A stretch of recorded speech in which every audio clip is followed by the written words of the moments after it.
An old man wearing tracksuit trousers leans on the frame stock of his rifle. He gathers a big ball of spit in his mouth, then spits it out into the extinguished fire before him. He raises his black eyes, hooded by creased eyelids, to meet yours. Unclouded by cataracts, his eyesight is sharp.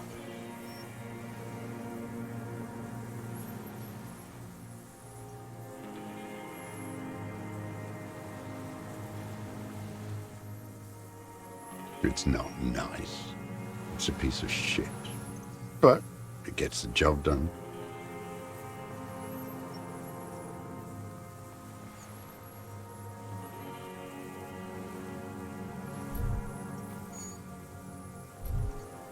It's a Triangong 446. Southeast Samarin made, exotic, must be defunct too. No modern rifle manufacturer of that name springs to mind. A Samaran rifle. How did you get hold of one? It was sent to us by our brothers in the Sinyao commune. Military aid. It has stayed true to him. He can still make it sing.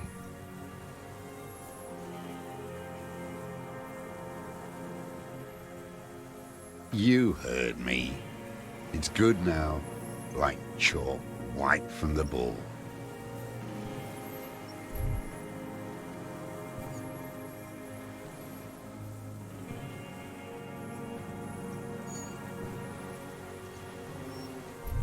He's right. Almost no one remembers there was a third metastasis of the world revolution in the Safre Empire, extinguished in '06.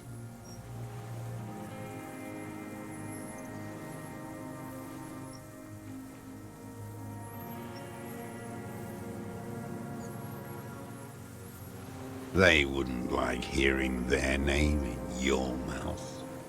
Damn dog.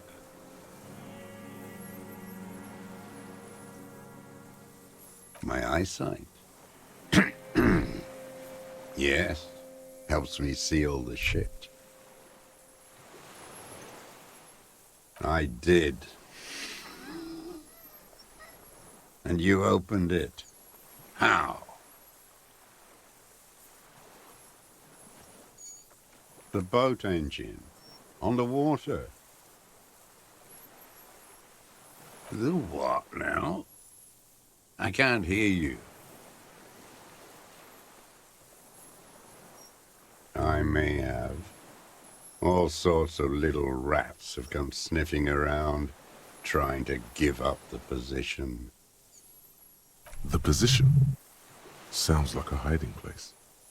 Fire guy. Regressive bourgeoisie henchman.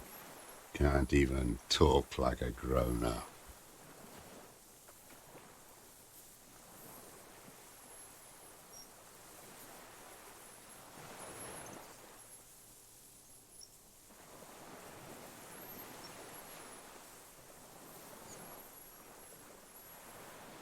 The lieutenant pulls his pistol from the holster.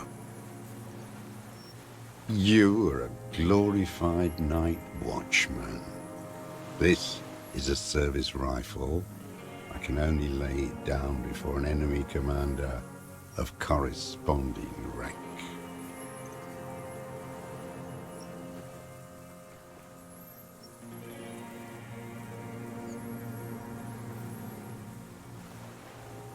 No.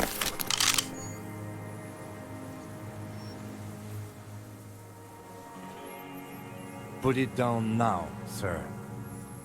Or you're gonna blow my brains out before you question me.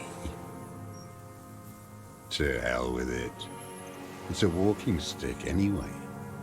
It's out of bullets.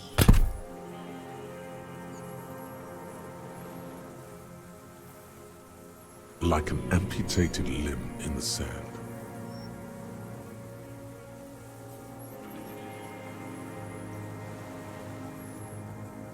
His gaze follows your motions. The rifle feels surprisingly light in your hand. Frame stocked and patched in places with tape and wire.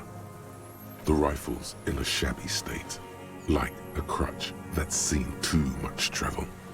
Hieroglyphs are embossed into the forearm, made of walnut. On the butt, you see Vespertine writing, burnt into the wood. Triangong, 4.46mm, made in Sinyao. The rifle's in a shabby state, like a crutch. On the butt, you see Vespertine writing, burnt into the wood. Triangong, 4.46mm, made in Sinyao. Jacketed, military-grade ammunition, stable in flight, good for hitting something that's very, very far away.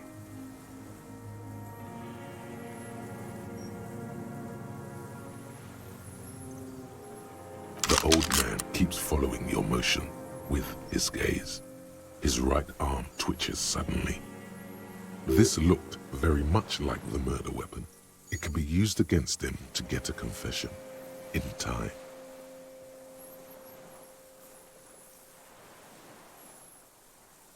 My name is Josef Lilianovich Dross, Political Commissar of the 114th Anti-Aircraft Division of the 4th Army of the Commune of Revachol. I am a deserter, a partisan, and a prisoner of war. This is my termless surrender.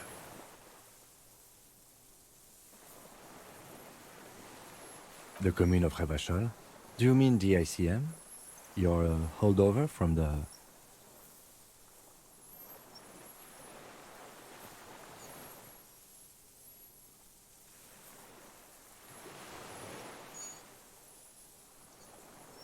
From the Insular Indian Citizens Militia, the army of the revolution. I was recruited in Jamrock in '07, trained in the École de Contrôle Oyun, and consigned to emergency defense duties in '08.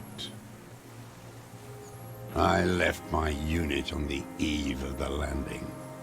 When I returned here on May 14th, the commune had fallen.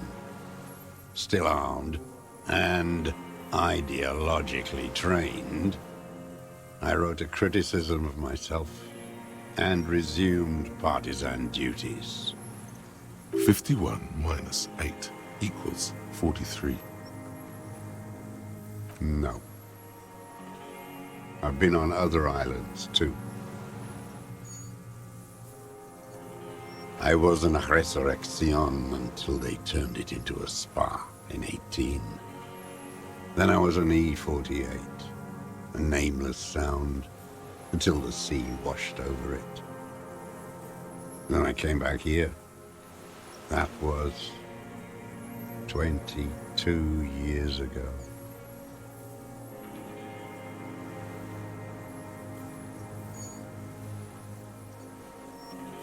I was just 16 years old, 15 when I volunteered. I had a lapse of faith. And of courage, too.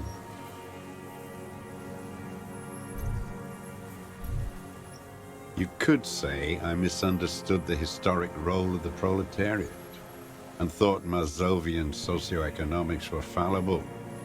For a second, I doubted the irreducible laws of historic materialism. A second is all it took.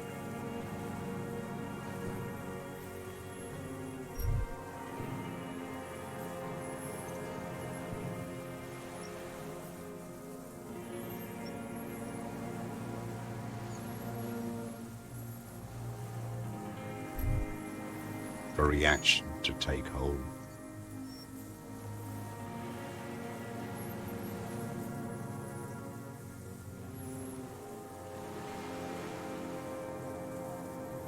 Petty bourgeois terror. It's in all men.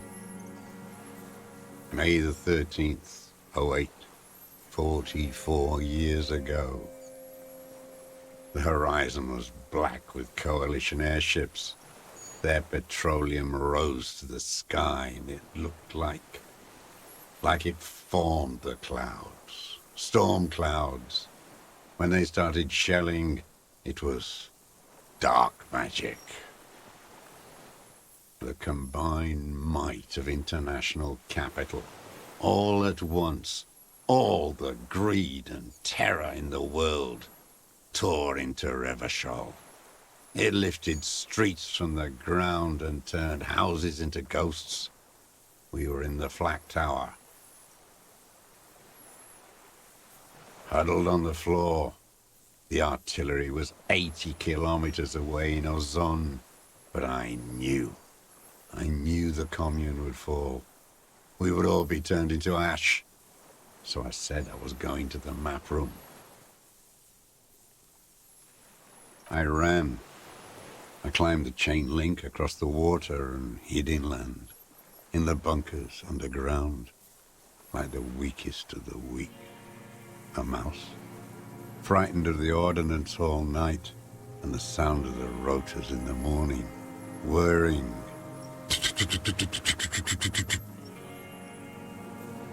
Airships. I climbed out into hell. The landing was complete. The chain was submerged. I had to swim back. The fortress was half submerged too, shattered. They'd all drowned in the lower levels or got torn to shreds above. The anti-aircraft gun had malfunctioned. So had I. I left them without ideological direction. It was real. I'd seen it.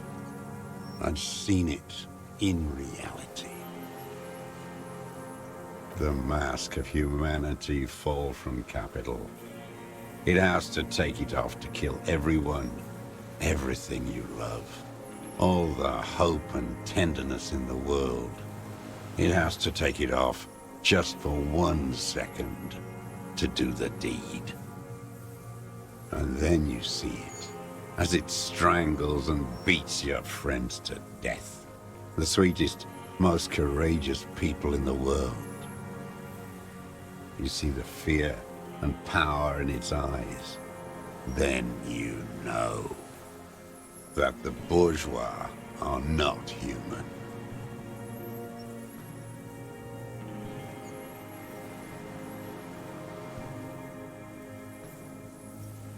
I had to fight it. I had to never stop.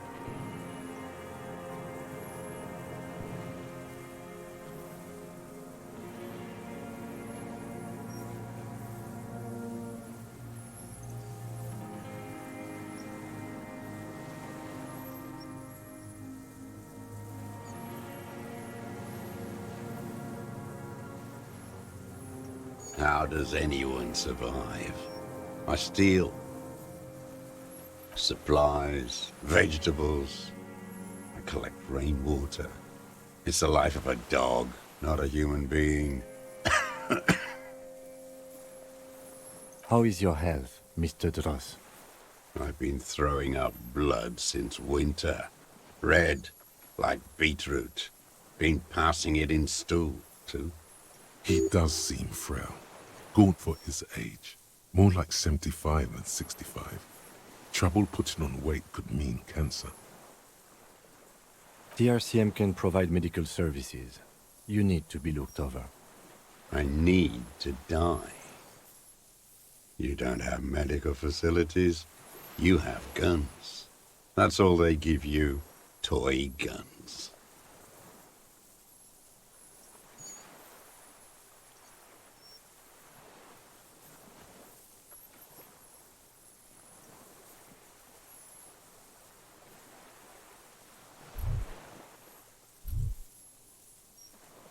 I haven't. I have holes in my brain. Years missing. Others filled with pain only. A decade of... I don't even know what. Inferno?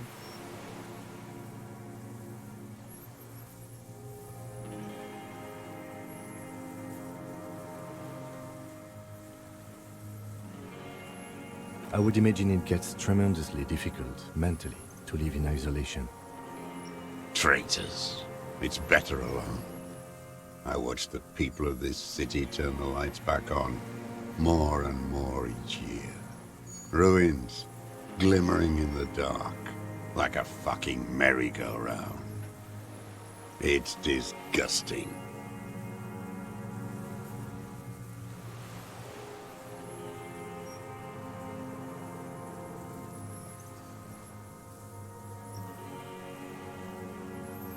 It was hard in the tens. I didn't have partisan training. They were searching for stragglers, those bloodhounds. Floodlights on the water at night. There were posters, campaigns. We communards still hoped, and they needed to snuff that hope out. The East capitulated. Martinez and Cold City were turned to dust. But Jamrock, Forburg, even Coron, and Boogie Street, of course. Those fucking kips had Marsov coursing through their veins. And others too. Some cordons of Revachol was still fighting. There were cells. I tried to contact them. Soon they all went silent. The frequency's dead. At night, I used a dinghy. I only went after dark then. When I got to the city, I stayed underground. Patrols, you lot, the commons too. They'd started snitching. In the city, you move underground?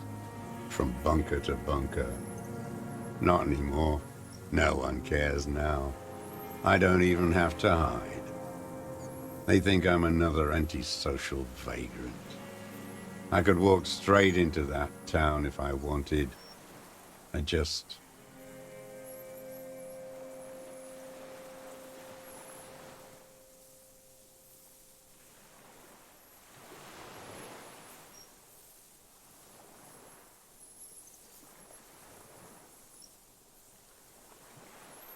So you finally found it. There must have been a small squadron's worth of arms in there. Elmer Graves, right?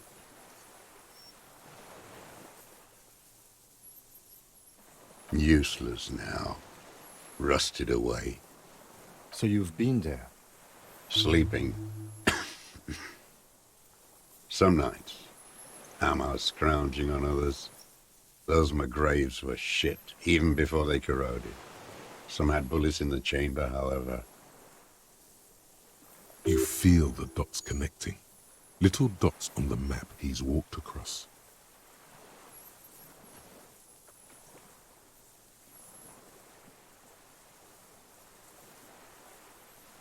I don't want to. They're all traitors. Pigs, rabbits, and dogs. Men without ideals are only animals. The old man looks across the water, at the city, the ruins, the motorways rising above it.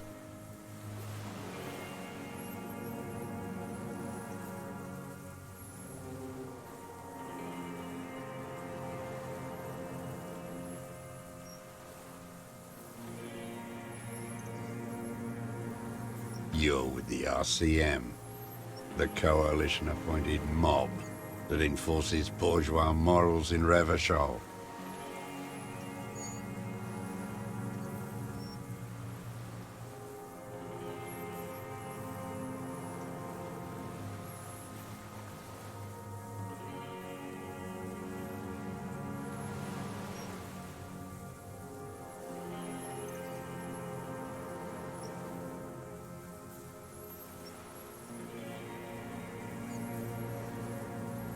You're the RCM. You represent the Moralist International. The enemies of humanity who took this city.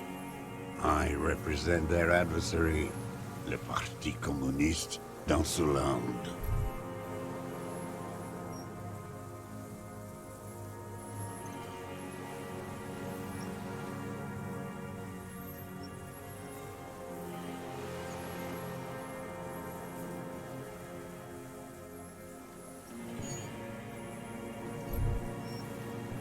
Take me to them as a prisoner of war.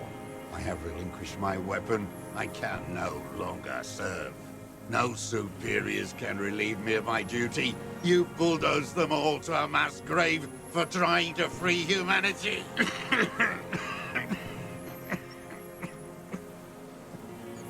A spray of blood from his mouth on the black charcoal in the fire pit. 43 years and 10 months.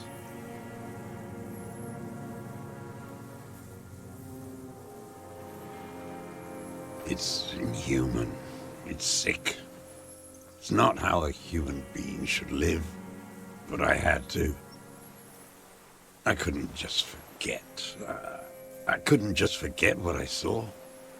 What have you been doing during all this time? Hiding, fishing, waiting. Always waiting. Always.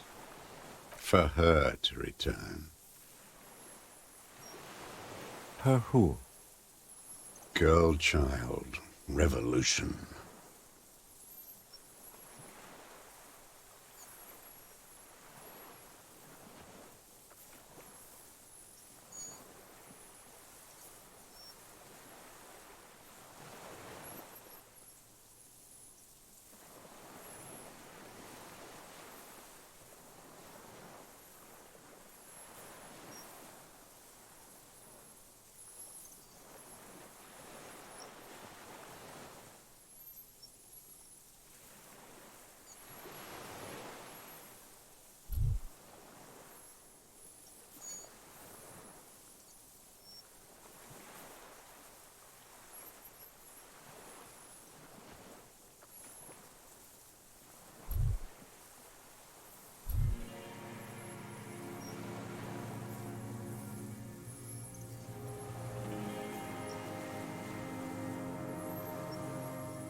They have you.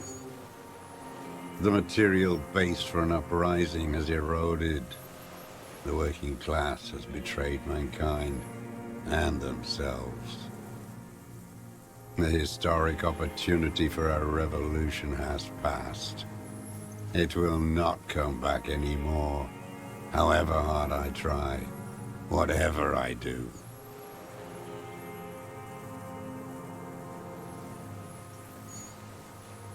No, I am not a soldier.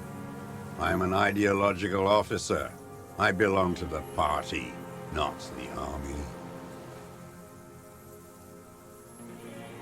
Trained in historical materialism, then assigned as a political commissar by the party. These things used to mean something.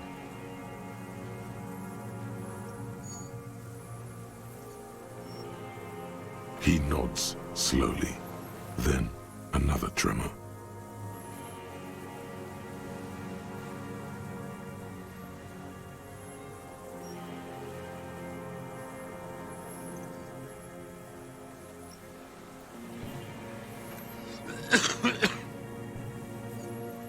There's nothing serious in this world. It's a farce.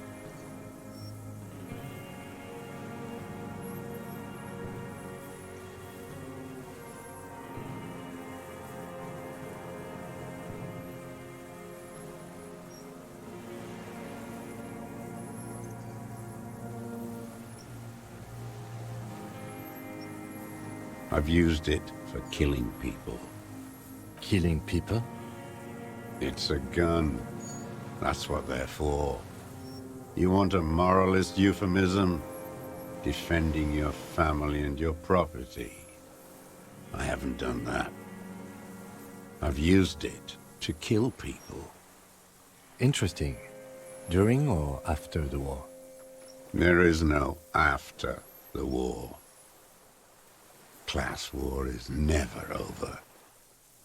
So he's continued killing after hostilities ended. Okay, okay. This is it.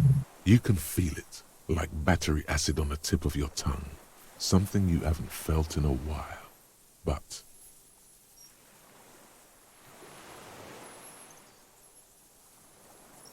This is what you live for. This is the shit. The great serotonin jackpot. The solution. Go in straight. No euphemisms. He doesn't like those. No. Be careful now. Slow and steady does it. Make him repeat it first. Don't mess this up. Remember, he wants to tell you. Get personal.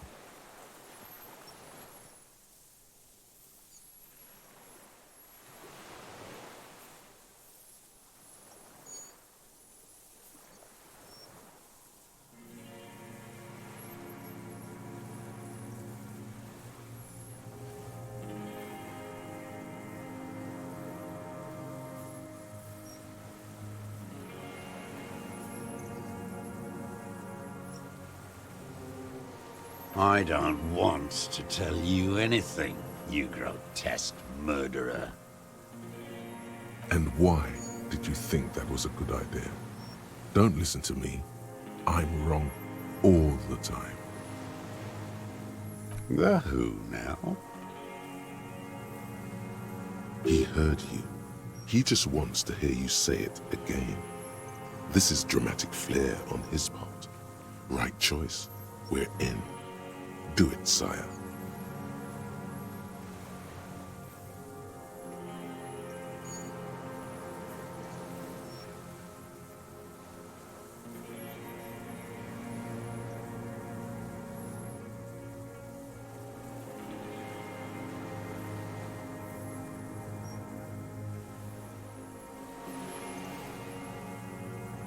Oh, yes. That one.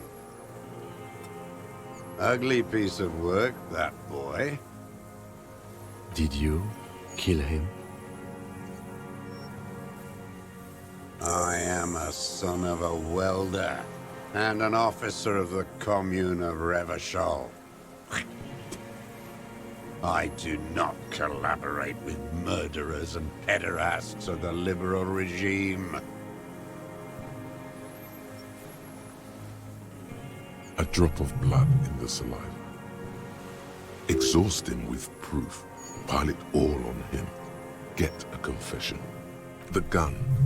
The murder weapon is the perfect opener. The scent of blood in the air.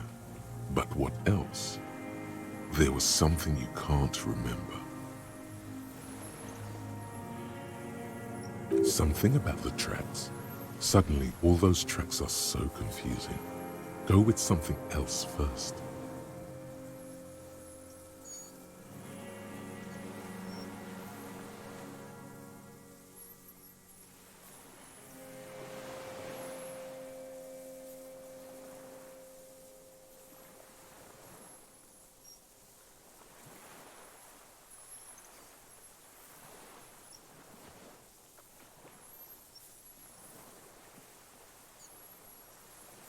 You're lost, Dwat.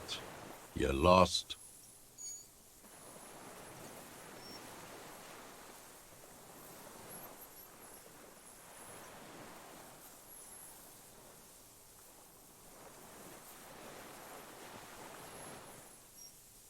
I ain't going.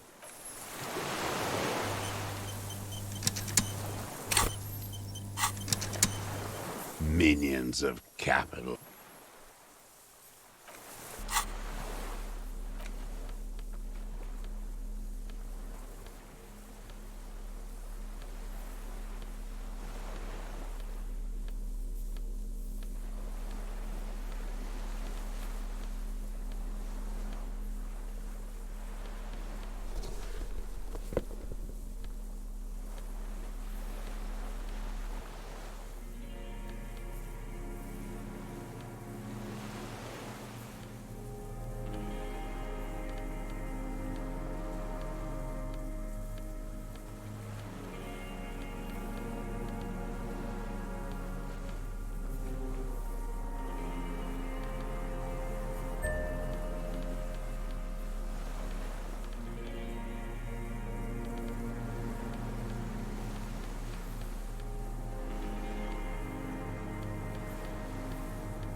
Minions of capital. For a 60-year-old man with stomach trouble who spent his entire life alone on an uninhabited island, he seems surprisingly fit. He's prone to erratic hand gestures and clearly malnourished, but that's...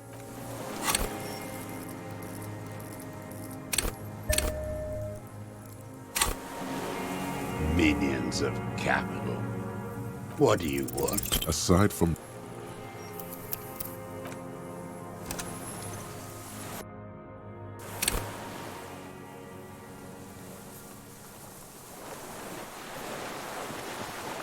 Minions of capital. What strikes you about this gaunt man is not the stomach pain, or the cough, or the malnutrition. For a man who spent 44 years hidden in the urban wild. Indeed, he speaks fluidly. His movements are rapid, if erratic. His voice, despite the cough, is there. It is capable of expressing complicated ideas. Above all, he seems animated. It's a mystery. This animation comes at a cost too. Erratic hand gestures, thought processes cut off like threads, as he just stares at the logs or the reeds. He also suffers mood swings, bubbling to the surface, unconstrained by his nervous system. You've seen demented people before. This feels similar, yet different. When his thoughts move, they are lucid, keen even, not senile. No, I'm not okay. I shit blood, and I'm surrounded by insane people. There it is again, erratic hand motions, bouts of rage, and the stomach thing too, of course.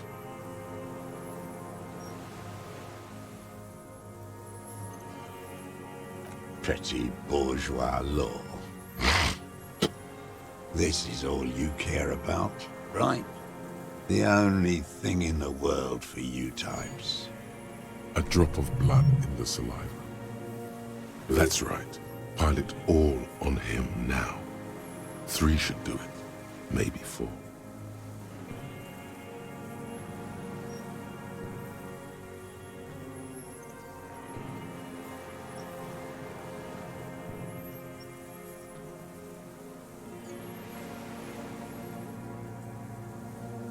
I saw you poking around there, looking for evidence. You're damn diligent when it comes to dead fascies. Did you like the view? You had direct visibility.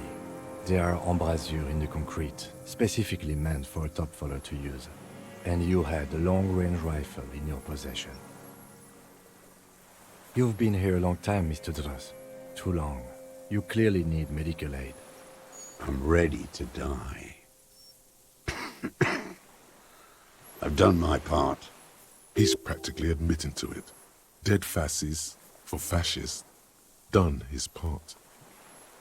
Just one thing remains unclear. The rifle does not seem to have a scope.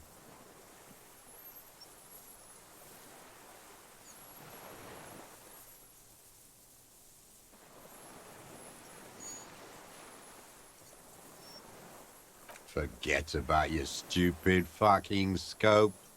I don't know where it is. Find it yourself. It's your problem now.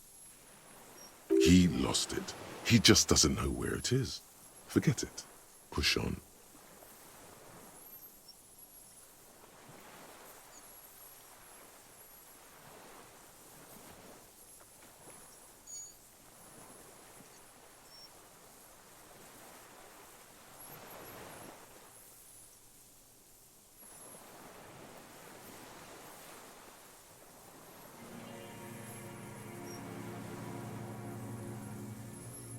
Because it's a sniper's nest, you stupid fuck. Radio Gosh is right. You have worms in your brain.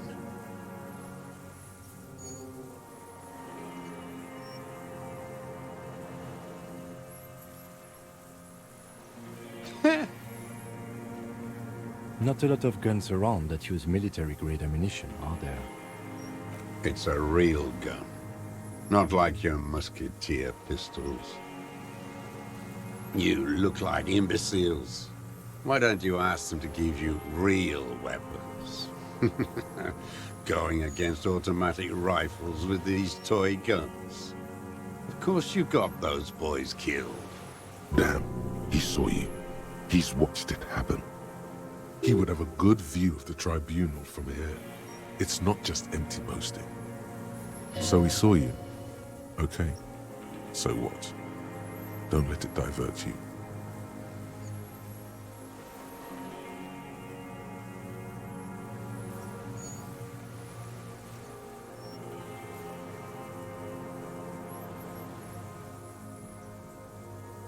You know what?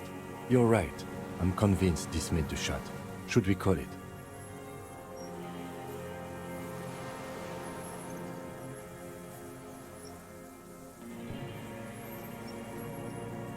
.46 jacketed ammunition, modified for range. We have it. This is it. Good.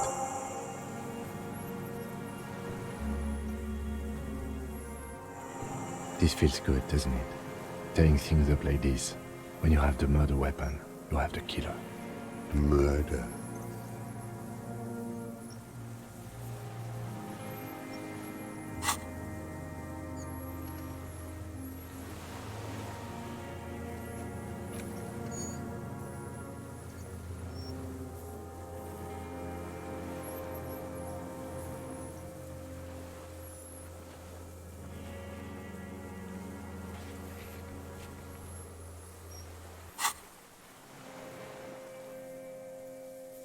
Wait, here it comes. The goddamn Maybells. The dried Maybells on Clausia's roof. There were Maybells in the grass when you got here. They're revolutionary symbols from the war. Nowhere else, nowhere in all of Martinez have you seen them this spring. Wait, don't forget the footprints. The diagonal prints in the dust in the secret space behind Clausia's bedroom. Now, they're gonna come up. You got it. Remember? The boot prints were like no modern soul.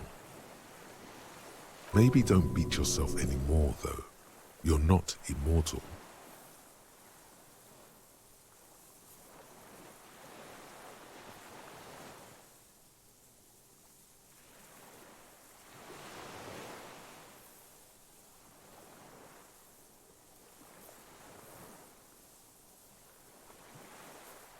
Damn Maybells. The whole island is turning white with them. He seems tender suddenly, nostalgic even. A strange mood swing. So many this year, too. The spring is coming. No, it's already here. Wash the filth away.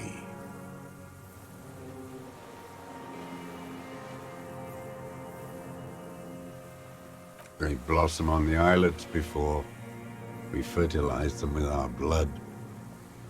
Resurrection was snow white in May before they ruined it. The coast, too, before they piled their containers on top of it, filled with broken, useless trash for fat-fingered bourgeois children to play with. You must get around a lot to stay undetected all these years. Do you know any secret paths? Pinball workshops? I may.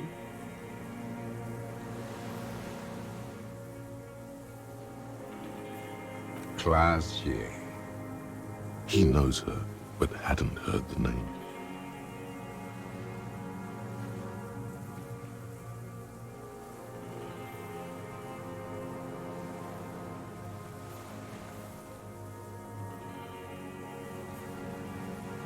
With the victim.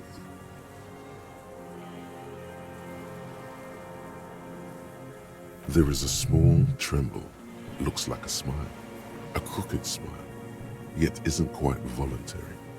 He's about to burst. Don't leave any loose ends. Get him on everything. Everything is brands with you individualists. Who cares what brand my shoes are? Sansa? Some shit. Show me the souls, please, Mr. Dross. Fucking imbecile.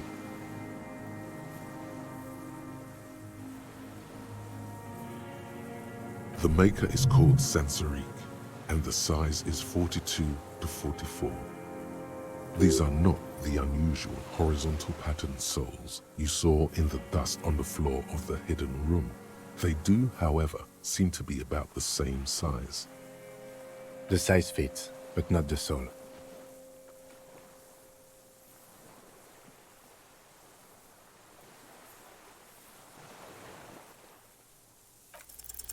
Sire, he doesn't have to be wearing them right now.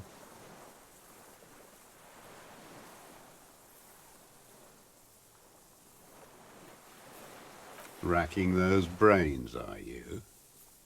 Desperate to report something back to your masters? They must have really loved that dead fuck. The lieutenant gives you a quick sideways glance and nods to acknowledge.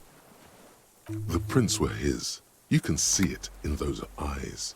He can't keep them from flickering, looking for something.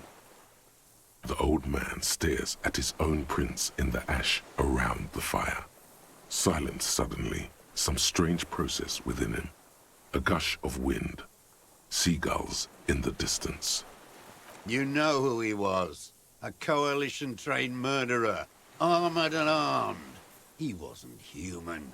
The blunt end of a hammer. Dripping with blood.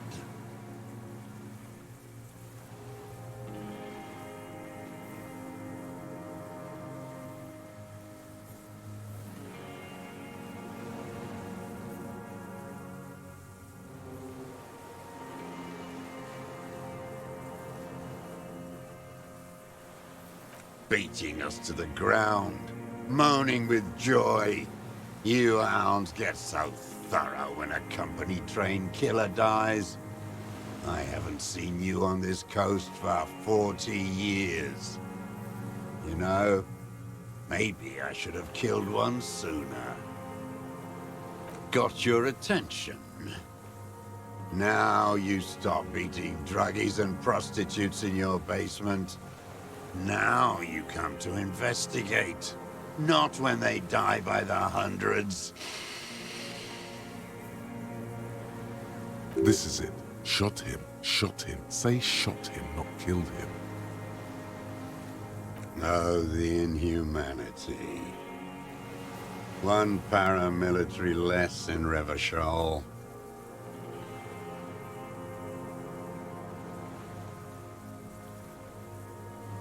The lieutenant raises his right arm to hush you, while the lieutenant listens, holding his breath.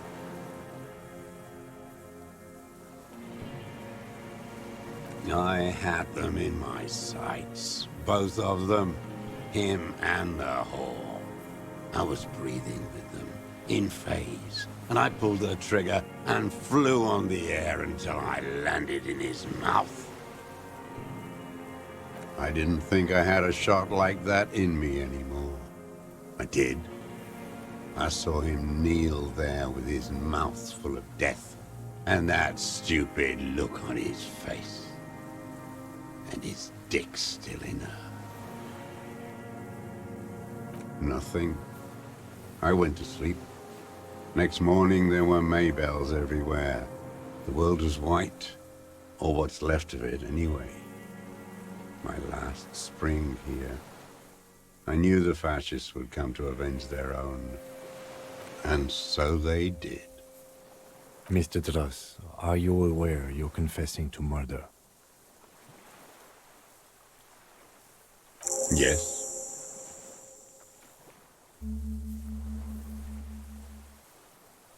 And you were looking at them, the victim and a young woman, having sex, through the scope of your rifle that night, before you shot him? The old man nods. Why? Because that's what they were doing. The motive This is where the motive is going to come from. I don't understand. Do you, detective? I don't understand this part.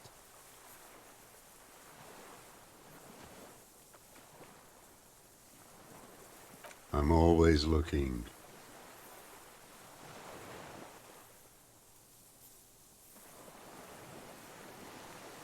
Are you always looking through the scope of a rifle? I'm just trying to understand. A rifle scope has the best magnification. And if you don't like it? Click.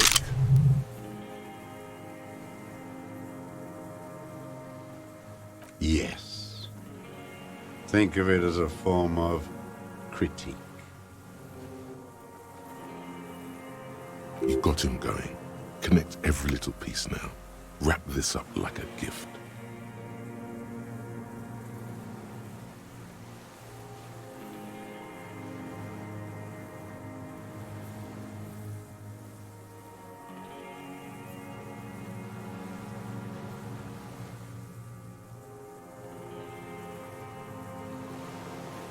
Them fucking. I didn't like that. Jealousy is a reactionary concept. I didn't like the Reaver enjoying himself, drugged out, soothed in the arms of a young woman. I wanted him to die so he could not enjoy life anymore. And I wanted to see his head explode. That too. She should know better than to hold a child murderer between her thighs.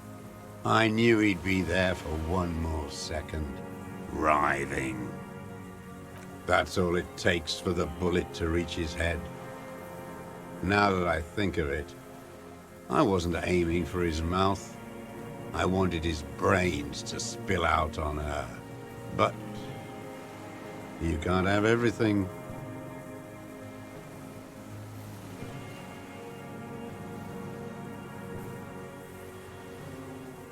Since she came to Martinez, I saw her sneaking in the reeds early in the morning, behind the Feld building.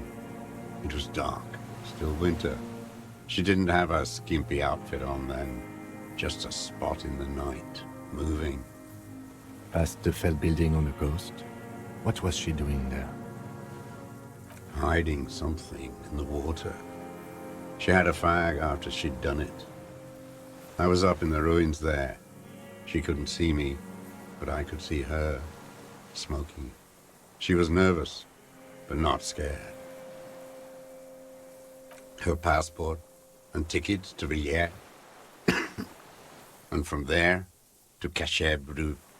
In the free state of Seminine, hidden away at the edge of the earth, near the Pale. Yes, after she'd gone. It was a submersible. Well made, actually. Sloppy. We should have gotten her to tell us about this. Did you take the documents?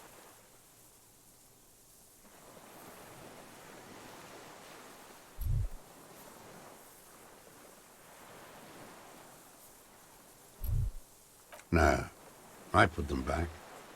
Why would I take them? I'm not going to phone. Oh, I mean...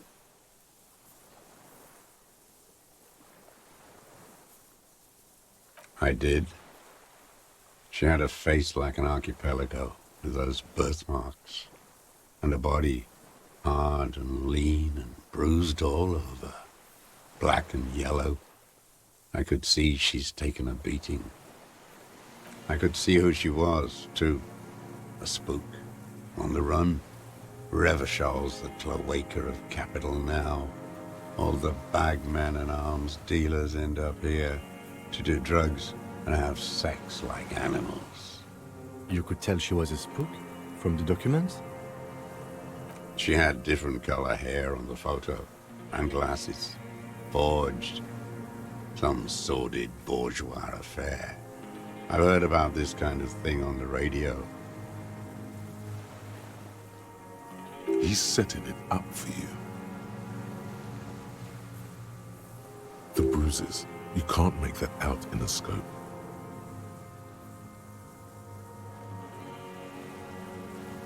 You can't see bruises through a scope. It's just a blur. It quickly comes to you.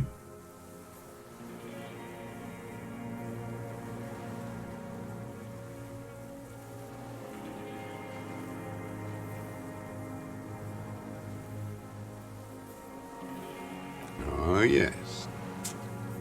Cutting those drugs of hers into little lines with a knife. Masturbating. Did you make that hole? With a clip point knife. Good for listening in, too. For hearing the moaning and the snorts. Like that, too? Yes. Bending like a bow against the glass.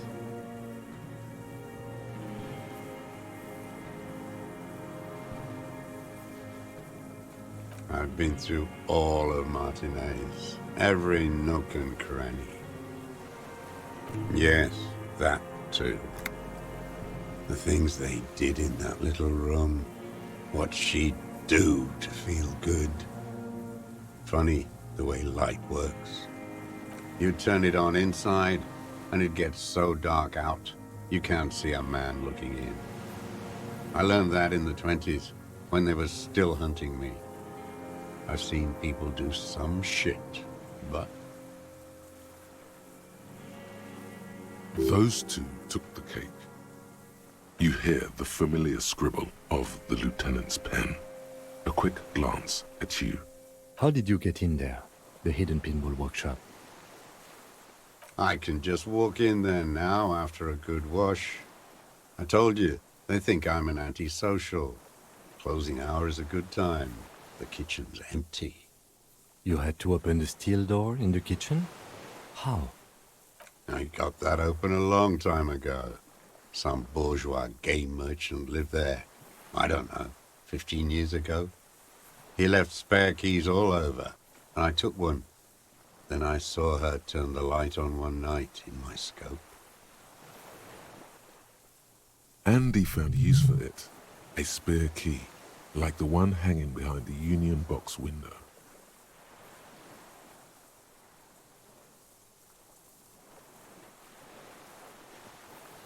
There's nothing to hold on to. Only this. It's not enough.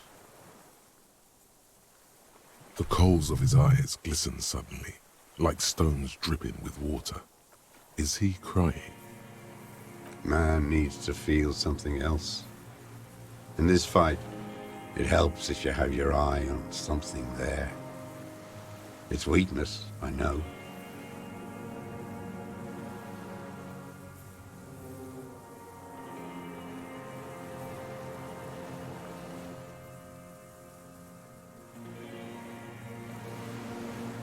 No.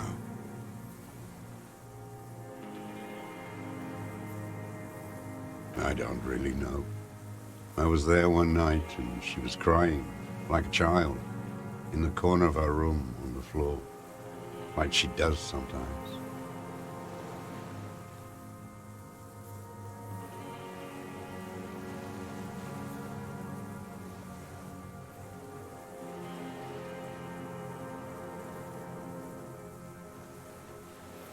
The day after I killed him.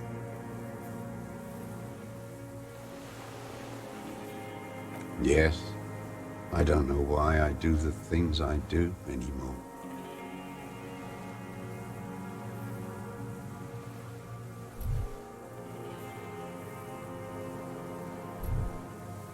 Maybe, I told you, I have holes in my brain now. I wouldn't just sit here waiting for you. If you came 10 years ago, I would have killed you. In the silence, the lieutenant draws a line in his notes, then nods at you once more. Her.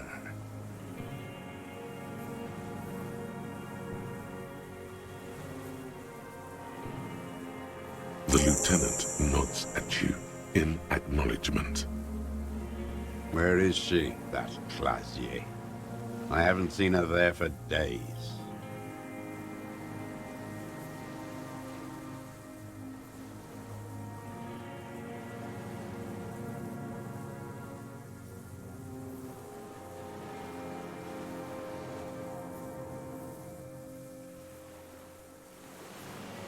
Gone. I knew it. She kept staring into the scope this last week at the island, like she knew. She'd look at night, crying or smoking on the roof, staring right into me. It doesn't matter. He knew she knows. She was looking at the island, figuring it out, day by day, cigarette by cigarette. We could get more. We've got him talking. Who knows what he's seen and done over the years? Enough. Take him in. Bend his arms behind his back and end this.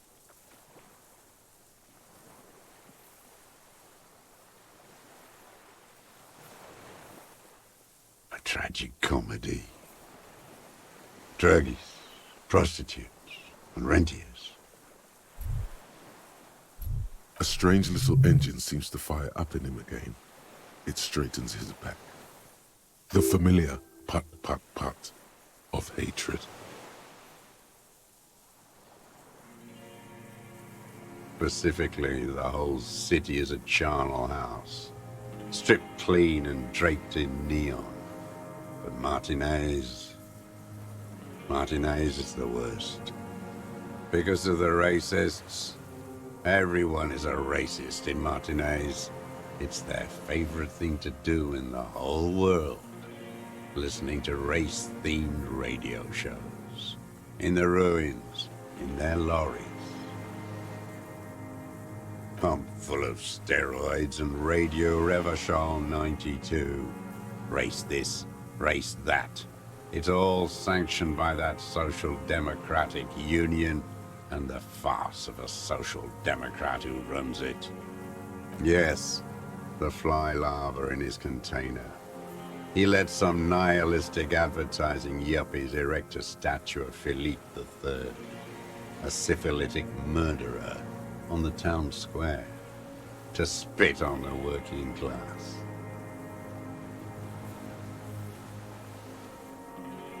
Not since the serfs of ancient Pericarnassus has history produced a more inert social class than the Martinez proletariat. The rest of Revachol at least pretends to rebuild. These people still live in ruins. In tents, like animals, like those boom-boom morons on the ice. A pity they didn't drown in that tent of theirs.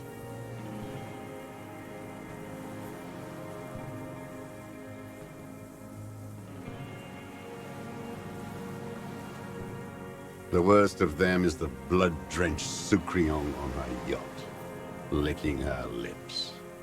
The old whore's gone now. Her gun-toting porcelain men are dead. So, actually, no.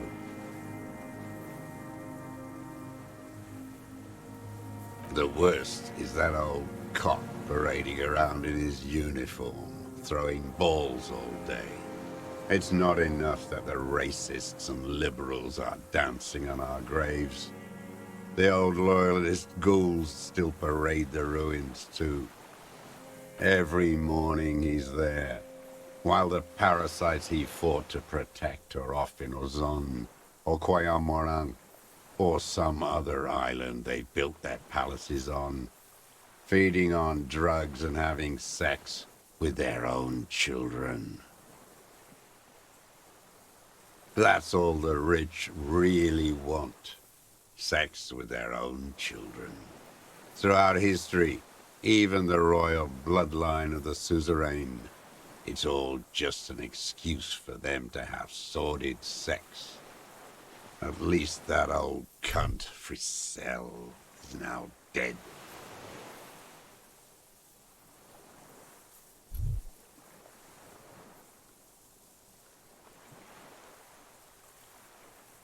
We did good when we pushed him under that horse car. If only, in the 30s, those disco whores.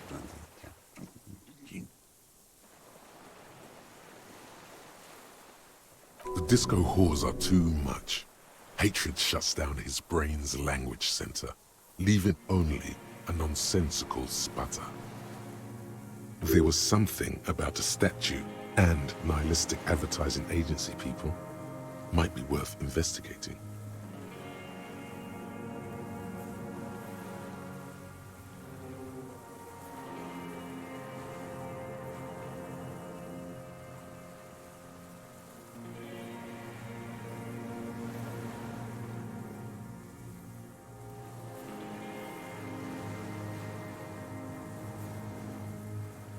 Every fucking morning for 34 years. Throwing that ball. One ball against the other. I've always loathed that game. That is not a working class game. I don't care what they say on Radio June. Royalist ghouls played like it was life itself. Click, clack across the water each day. And that uniform, like a parrot plumage. I won't even mention that he's a traitor to his race. A petanque maniac race traitor. I remember him. I remember him from La Noce. Not him personally, his make and model. There were tens of thousands of them. I thought we took them all out before the liberals came to their rescue. We missed one. That one.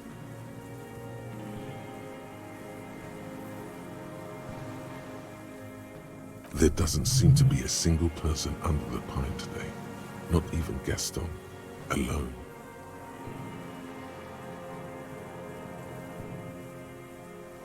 Fat and plump, like a pheasant, just begging to be popped off. Please, Mr. Dross, shoot me.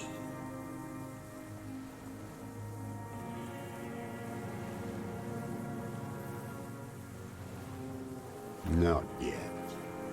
I like to look at him strut around, place the crosshair on his medals, right on his face, and just fiddle the trigger. Think about it. Let the bomb melt in my mouth. Save the treat for later? He is a juicy bonbon, that one. A real treat for the black day. The blackest.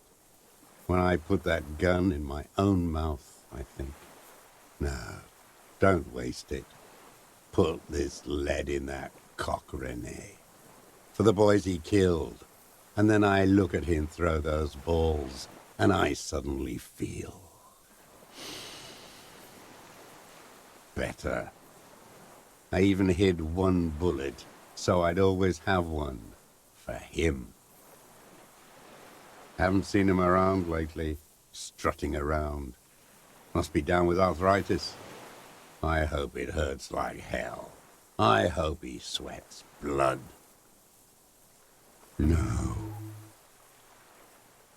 I waited too long. I waited too long, and now he's dead? I'm sorry, Mr. Dross. I understand you knew him for a long time. They're all dead now. Fuck it. If he really wanted to kill him so bad, he would have done. There must have been 1,000 black days on these islands, his health ailing.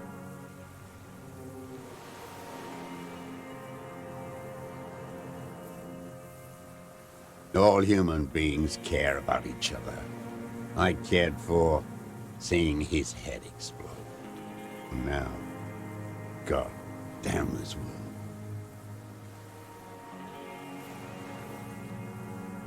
You think I haven't seen people die? It's all I've seen them do. Fuck and die. All the other plans we had. To love. To colonize the Pale. It's all fucked. He's not okay. This is just another black day in a row of black days. Something strange is keeping him together, making him endure.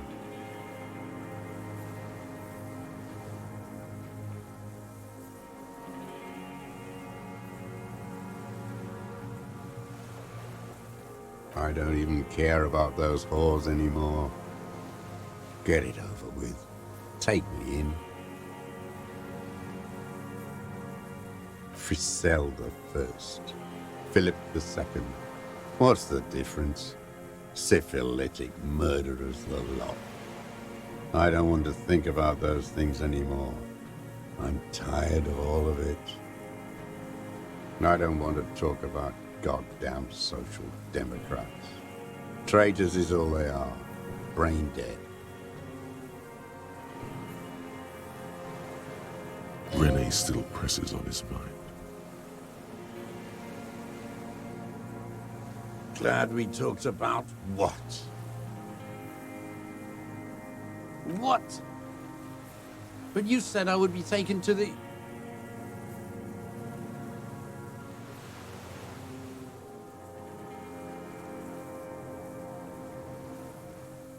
This terror is the sum of all the uncontrollable movements and mood swings he's been exhibiting. Your Wayfarer rights have been suspended. Information provided to the officers on the scene will be used against you by the prosecution. You will be given legal counsel within 1 week and must face court in 44 days. Do you understand? Do you understand? But...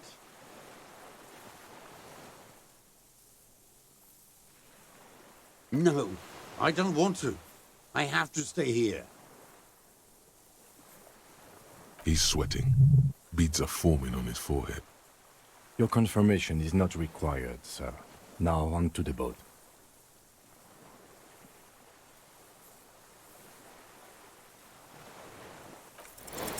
You thought you heard something, but it's just the reeds.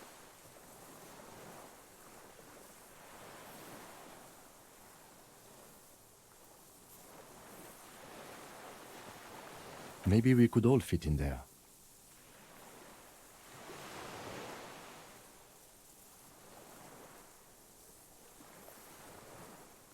Not really.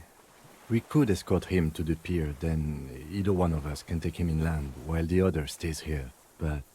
But then, who watches him while you're coming back here?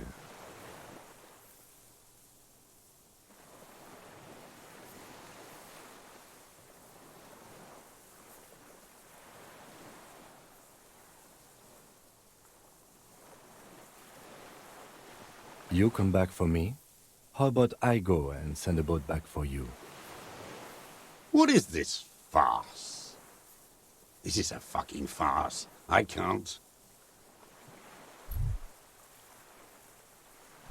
Lillian, you could ask her maybe.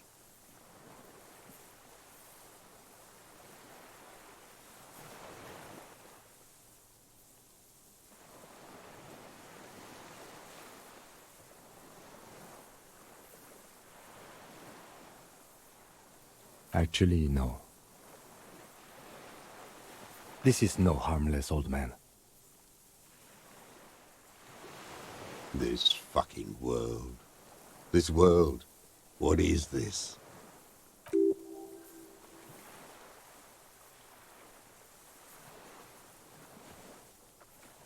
No, listen.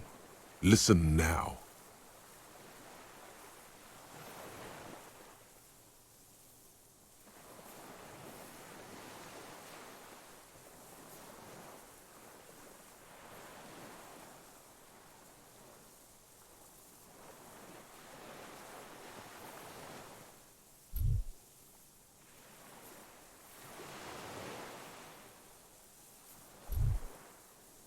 No, it would take a whole day on this island. You go and transport the prisoner.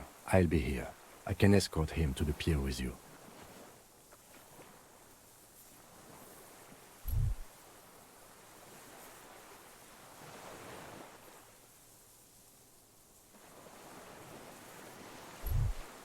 This world. What are you talking about? Is this... us? The wind is cold from the east. Your skin is crawling suddenly.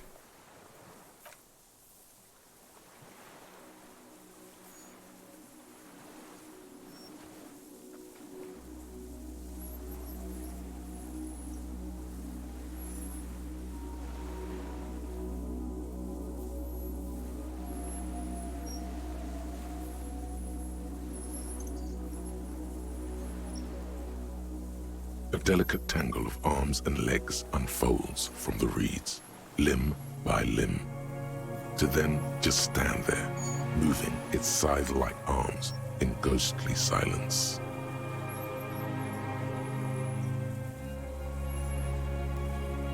It's still there, an unfolding mechanism of reed-like chitin, hovering in place.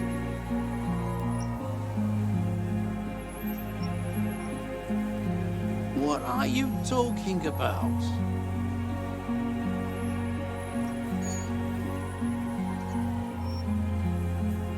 There's nothing there. The stick insect is over 3 meters tall. It looks straight at you with its tiny pinprick eyes and its grotesquely small head. You feel your legs shaking under you and your gun hand move to your holster, but you don't have a gun.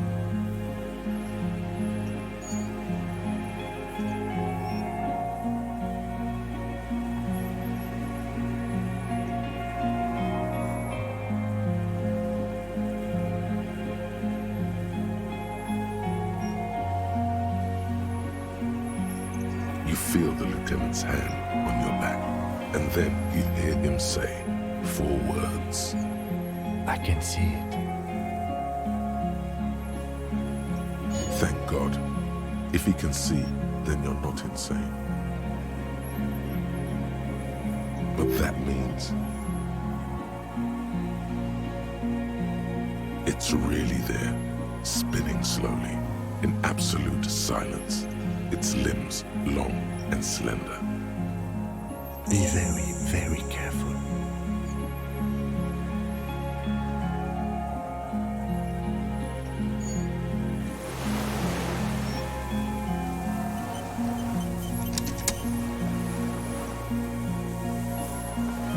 What is it? What do you want from me? I can't go. Something is very wrong with him now.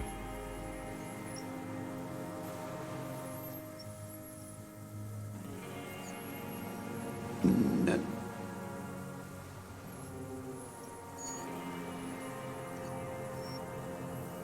Nothing. Nothing is what he tried to say. There is nothing. Only the reeds for him. The reeds and devastation.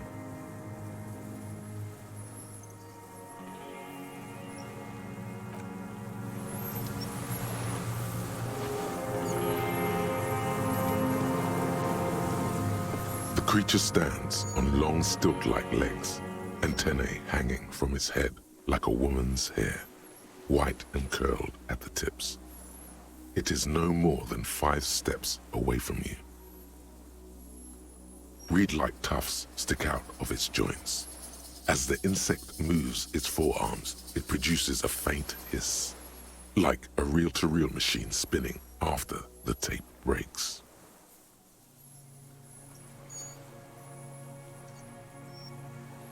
We can't just leave it standing there. We have to do something, Detective.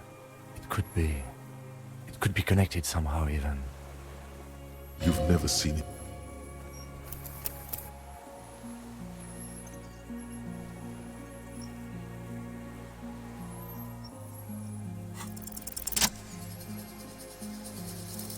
Slowly, with your breath held, you take 2 small steps toward the phasmid. The creature lets out a series of ultrasonic clicks that swarm around your head like swallows. Like laughter, a sort of happiness. Sweat drips from your brow, soaking your chest. You reek of it, your chemicals. The tracheal system on the creature's abdomen expands in front of you to take in and expel air. It's smelling you. Hissing and clicking, it extends its mandible-like antennae to greet you. You're right below it now, looking up at the colossal chitin of its white limbs. The head of the creature is crowned by reeds, and its eyes are like small droplets of water. Maybe it is real, the pheromone. The insect's head is crowned with reed-like scales. The the shape of seed heads. They rustle as the air moves. The ventricles at its abdomen continue expanding like lunglets. Breathing you in, your sour, greasy semiochemicals on the breeze. The insect stops its stridulation, seeming to observe you. Below its crown of reeds, little pinprick eyes detect motion, glittering. The world stands still around you. Suddenly, there is silence.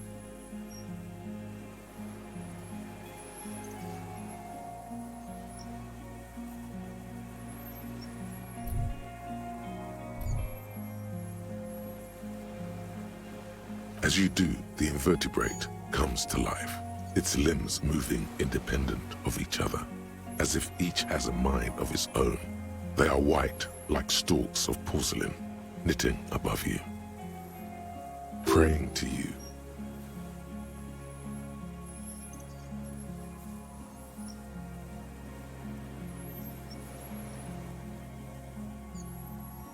The reed creature does not stop its stridulations. It towers above you, parting the reeds it emerged from. Tuft-like structures still rustle on its joints. No reply.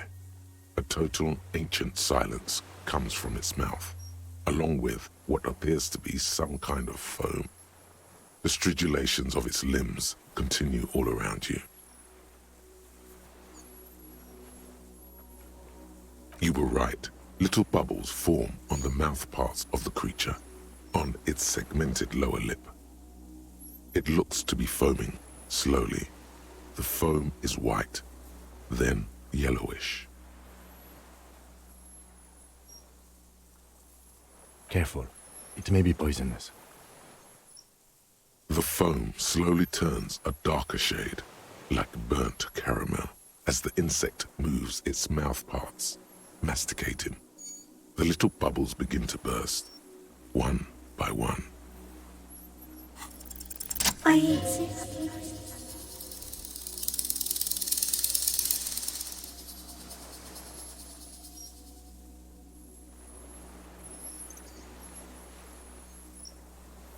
Tell me what it's like for you.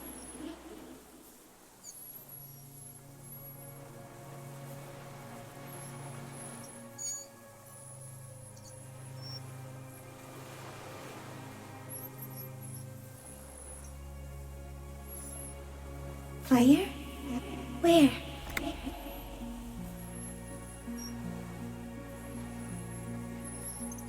I do not have fire inside me. In me, there is not even blood, but lymph, like sap from a wine palm. Now, I will tell you what it's like for me. For me, it is a series of half-lit images, a kind of darkness, being intruded upon, transient, dim, moist.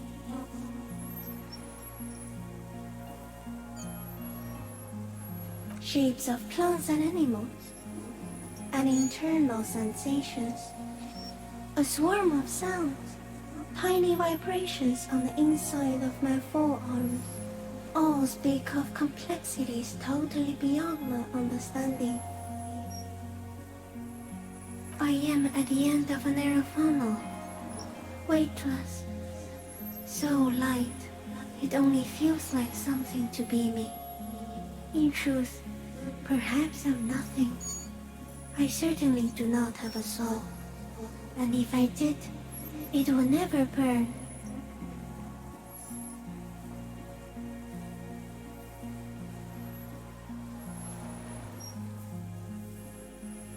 Are you sure?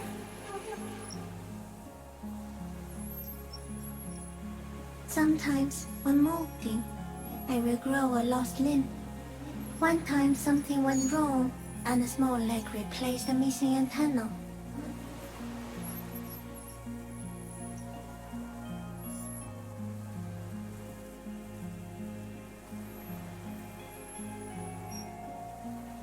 No, The leg tried to move around independently, making it hard to walk.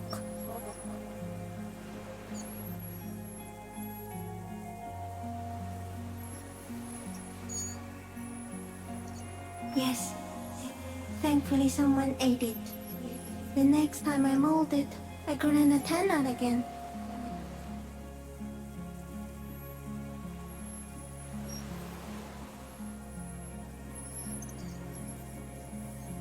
Not even the birds know that. Not even the water lily.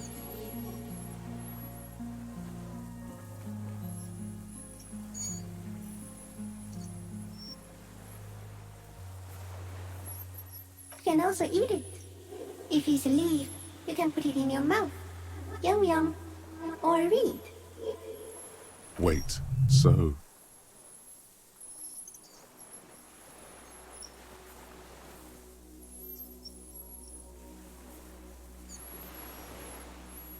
Yes, they don't mind.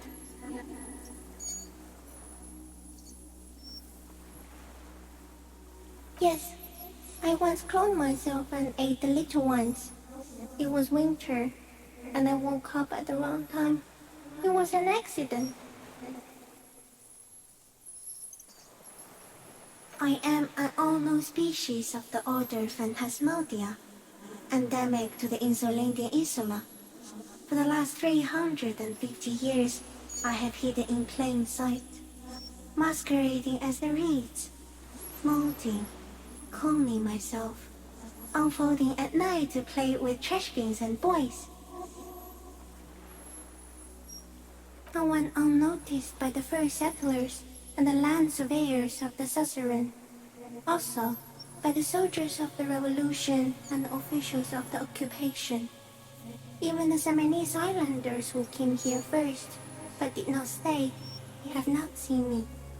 I have stayed hidden through 4 forms of government and 2 scientific revolutions, until I was accidentally discovered by a detective of the citizen militia in Rebelshaw, district of Martinez, March 51. No, you are. The moral of our encounter is, I am a relatively medium life form, while it is you who are total extreme madness. A volatile simian nerve system ominously new to the planet. The Pale too came with you. No one remembers it before you. The Nidarians do not. The radially symmetrics do not. There is an almost unanimous agreement between the birds and the plants that you are going to destroy us all.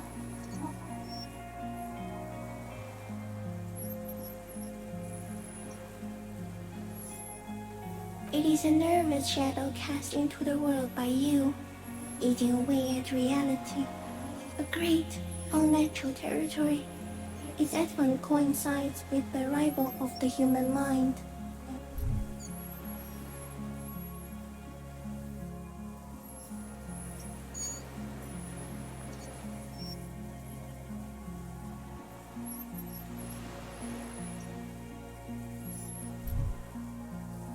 You're a violent and irrepressible miracle. The vacuum of cosmos and the stars burning in it are afraid of you. Give me enough time, you will wipe us all out and replace us with nothing. Just by accident. We suspect it will be something like the oxygen holocaust that wiped out anaerobic life 2.6 billion years ago, when organisms first started breathing. Only much worse. Instead of air, you exhale thoughts. There are no trees that eat thoughts.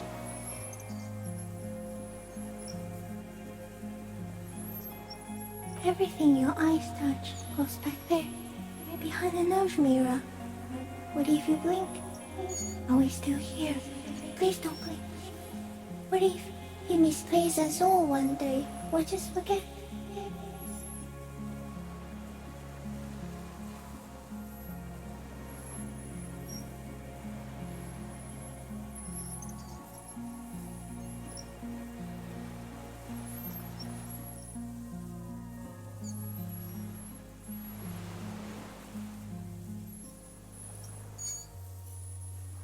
Simian butcher. Soon, one of you will close your eyes and open them to see that none of it ever existed.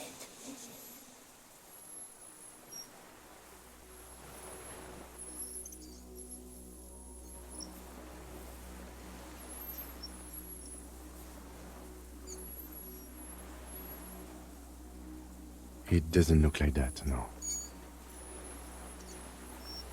You're just staring at it.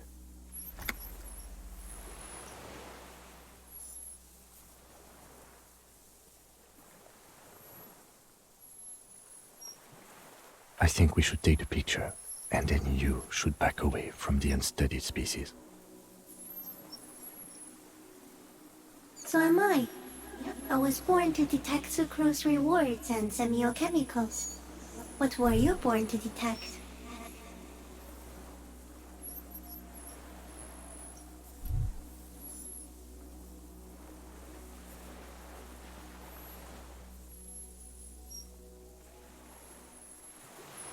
He's in a bad state, deteriorating fast now.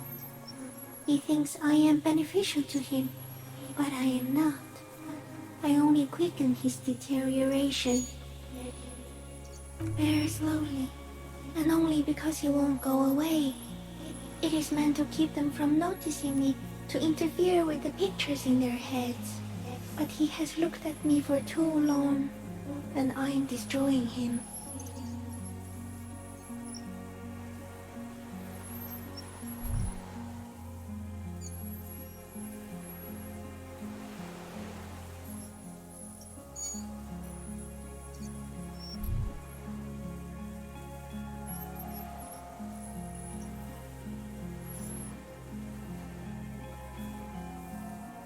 No, you're awake. I am real. Light is forming me. This is real. So am I. Yes. No one detected me for such a long time. For thousands of years. I dithered out of sight. Trapped myself in greenery. No one believed I exist. Almost no one. Until you came, detective. Dripping off blood that smells like strawberries. Across the calm sea. The first in 1,000 years. No, there is one more.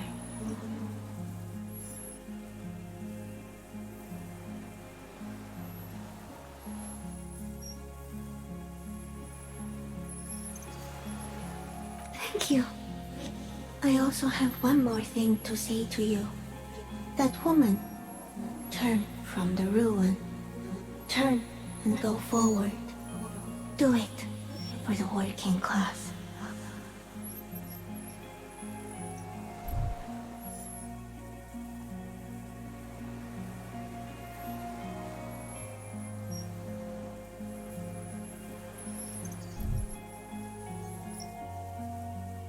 You cannot lie to me. Behind you, it smells of fires. So awfully far you were prepared to go in her presence. And it. She was middle class. It doesn't take a 3-meter stick insect to tell you that.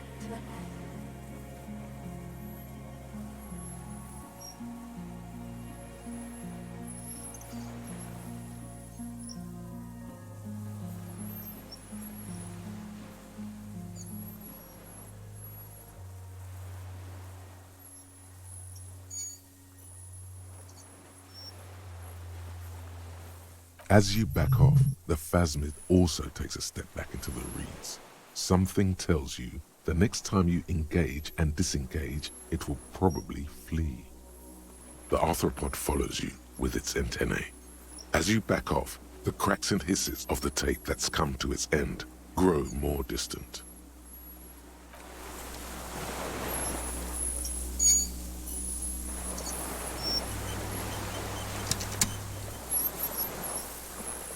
Hissing and clicking, the arthropod extends its mandible-like antennae to greet you again. You're right below it, looking up at the colossal chitin of its white limbs.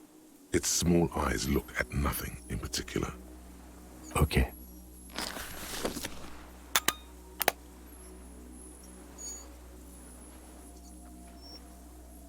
There is no change in the insect's motion while it's being aimed by the camera. It remains fixated on you. In 3. If it moves, you jump back. I'll shoot. Here we go. 3, 2, 1. The shrill flash of the camera cuts the air like the blade of a sword. The phasmid freezes in its bright light. Head turned toward the lieutenant, hypnotized by the flash. It stands frozen before you.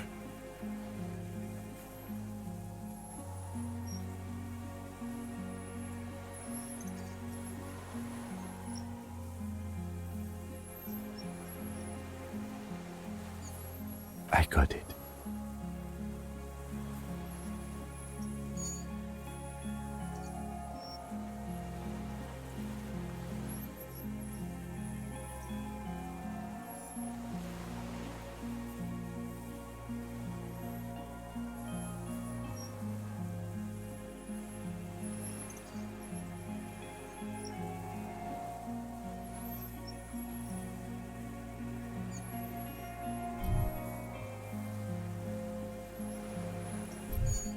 The limb before you is incredibly light, like eggshell.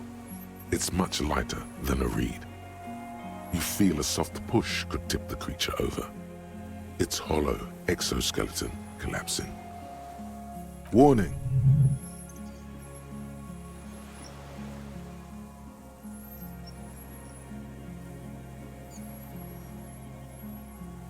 A sudden shiver passes the limb. Looks like the creature is awakening, wave by wave from its stupor. Some sort of countdown process is happening. That's all you have time to think. Another shudder pulses through the creature's limbs. It jolts back to life, like a record continuing where it left off, in a swaying, praying motion.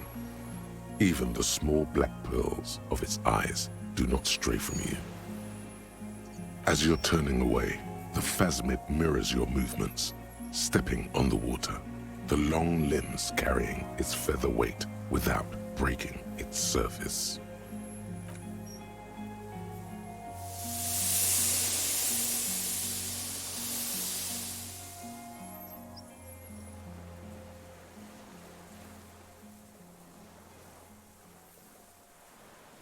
And just like that, it's gone, skating away across the sea's calm mirror like a skipping stone, leaving nothing but circles on the water. And something under it, in the place it stood, bobbing there, among the reeds, a collection of items. It's gone.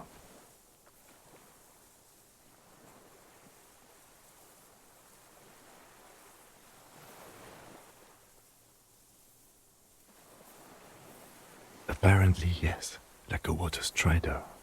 Only, I've never seen anything like that in my life. Looks like a nest of some sort. We should have a look. What now? In some kind of strange, semi-catatonic state. Our suspect is not looking so good. We need to check on him.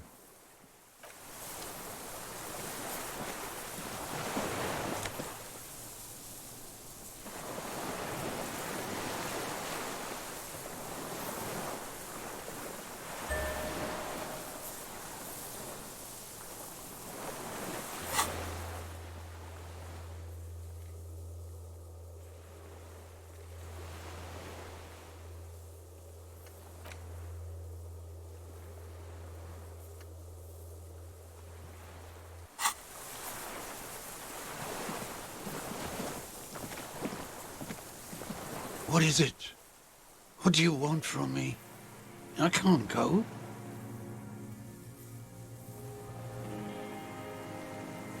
See, Mr. Dras? The man does not respond. He keeps staring, black eyes glazed over and bulging from their sockets, his gap-toothed mouth shaking.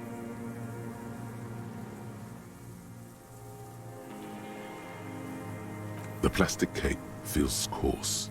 A light shiver passes the man. Other than that, no reaction. He feels small and frail. He's going into some kind of psychomotor immobility. The good news is, this solves our transportation problem, doesn't it, Mr. Dras? The trembling mouth appears to sigh. Between this and the broken tire he's used for a boat, I think it's safe to leave him here, while we go and get help. It will need to be medical first, I'm afraid.